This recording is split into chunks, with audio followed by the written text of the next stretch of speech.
Buenas noches, mi nombre es José Merced Sánchez Guzmán. Soy estudiante de la Universidad Abierta y a Distancia de México. En esta ocasión estoy presentando un análisis sobre el documental Presunto Culpable.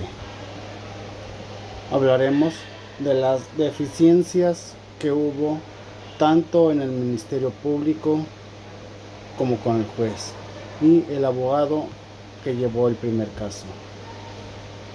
Entre las primeras deficiencias que encontramos es la falta de investigación. En el Ministerio Público solamente, sin una orden de aprehensión, detuvieron al joven José Antonio Zúñiga. Este proceso es completamente ilegal, ya que no se investigó adecuadamente el caso y que la Fiscalía no presentó pruebas sólidas para demostrar la culpabilidad del joven Zúñiga. Para esto las autoridades tenían que presentar una orden girada por un juez y ser presentado ante el Ministerio Público, como le indica el artículo 141 del Código Nacional de Procedimientos Penales. No tenían ninguna justificación para detenerlo, torturar, para que éste se declarara culpable. En este proceso se violan las garantías individuales del sujeto en el caso, así como lo indica el artículo número 14 de la Constitución Política de los Estados Unidos Mexicanos. Toño tenía derecho a saber por qué estaba siendo detenido, cuál era el motivo, y tenía derecho a hacer una llamada para pedir ayuda o para avisar por lo menos dónde se encontraba. De acuerdo al artículo 20 de la Constitución Política de los Estados Unidos Mexicanos, nos indica que el debido proceso del sujeto, en este caso, fueron violados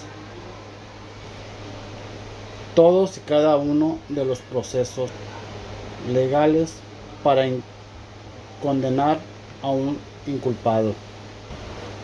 Las autoridades no tenían ninguna prueba en su contra, más que una declaración obtenida de un sujeto llamado Juan Carlos Reyes Pacheco, el cual nunca mencionó a Toño hasta la tercera vez que se le indagó.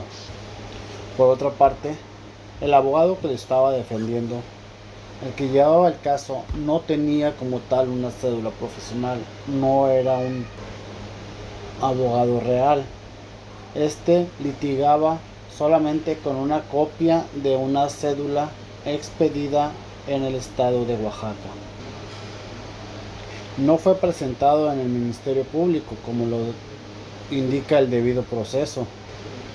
Tampoco hubo una averiguación previa legítima y la condena fue condenatoria y por demás fue excesiva. Y con lo que respecta a los derechos humanos, violaron el artículo 5 de la Declaración de los Derechos Humanos, que dice a la letra: nadie será sometido ni a penas o torturas, ni a tratos crueles, inhumanos o degradantes. También violaron el artículo número 6 de la Declaración Universal de los Derechos Humanos, porque no respetaron su personalidad jurídica. De la misma forma fueron violados los artículos 8 y 9, ya que no se le proporcionó un abogado realmente con conocimientos, y el 9, ya que sufrió de una detención arbitraria y sin ninguna oportunidad de defenderse. Por otra parte, violaron el artículo número 10 de la Declaración Universal de los Derechos Humanos, ya que no tuvo un juicio imparcial. y tampoco se le mencionan sus derechos y sus obligaciones. Mi opinión personal, se trata de un caso, como muchos otros casos se han encontrado en México. Culpan a un inocente de un crimen que no cometió. Como lo mencioné, son casos infinitos que se encuentran en México. Muchos crímenes, los cometen los mismos elementos de seguridad pública, personas que están en bandas, pandillas. Y antes se hablaba mucho de la complicidad que había entre algunas bandas con seguridad pública.